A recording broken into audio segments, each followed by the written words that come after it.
Do I live in an alternate universe? The media tell me we all now live in Cokeland, the Koch brothers' libertarian utopia. That's the far left media, but people on the right also say. Our leadership class remains resolutely libertarian. They do? Who? President Biden? Bigger is better now, not spending less. No, not Biden. I do support a $15 minimum wage. Definitely not Biden. Maybe when they write that a libertarian fantasy is now our reality, they meant the election of Donald Trump. Let's cut the red tape. But Trump increased military spending. $738 billion. And he increased our debt by trillions. He also vilified trade and immigrants. They're bringing crime. They're rapists. Libertarians believe trade and immigration are good for America. With us libertarians failing in politics, how can both left and right say libertarian ideas are winning? In a way, we are winning. David Bose of the Cato Institute. Over the past couple hundred years, we've moved from a world where very few people had rights and markets were not free to a world that's mostly marked by religious freedom, personal freedom, freedom of speech, property rights, markets, the rule of law. For most of history, no country had that. For maybe 10,000 years of recorded history, in all of that time, there was practically no economic growth, no increase in human rights and justice. Kings and tyrants ruled. They confiscated property, took and kept slaves. They waged war for decades at a time. Until around 1700, suddenly limited government and property rights and markets came into the world. The result was a sudden increase in prosperity. What was GDP per capita in the world? Well, it was this for almost all of history, and then it did this. Americans are now 30 times richer than we were 200 years ago. It's hard to believe because we're constantly told. The rich get richer and the poor get poorer. The majority of Americans keep getting poorer. But that's just not true. When America began, rich people were poorer than poor people are today. Back in colonial America,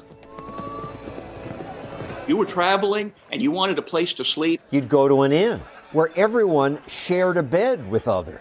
Even the founding fathers. John Jay didn't like the fact that he had to be sleeping with strangers and picking up bed bugs and lice, 4 people at a time in these beds. It's not like that anymore. And that's the increase in wealth that's unimaginable to us.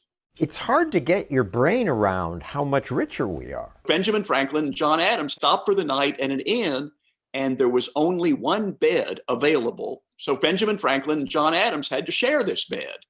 And then they fought over whether the window should be open. These were the elite of America. They were the most respected, we would say the most important Americans, and yet Benjamin Franklin and John Adams can't get separate beds when they stop at an inn. When markets are free and private property protected, entrepreneurs innovate in ways that now allow ordinary people to live better than kings once did. Consider Louis XIV, the Sun King. Louis chose from 40 dishes every night, taking 498 people to prepare each meal. He was rich, but today's average person can go into a supermarket and buy a fresh, frozen, tinned, smoked or pre-prepared meal made with beef, chicken, pork, lamb, fish, eggs, potatoes, beans, carrots.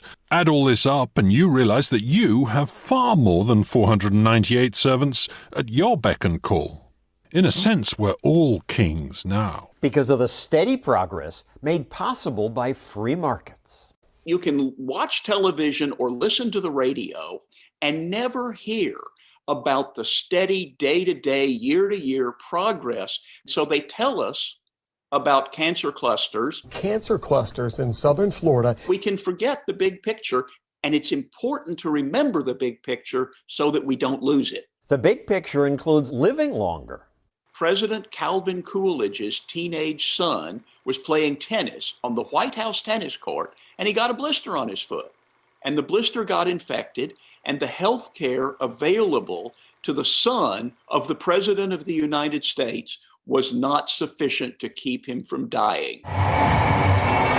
We also barely notice that there's been progress in fairness and decency. We've moved from some people have privileges that others don't to human rights belong to women and black people and gay people. The direction of history has been in the direction of markets, personal freedom, human rights, democratic governance, and that's what libertarians have been advocating.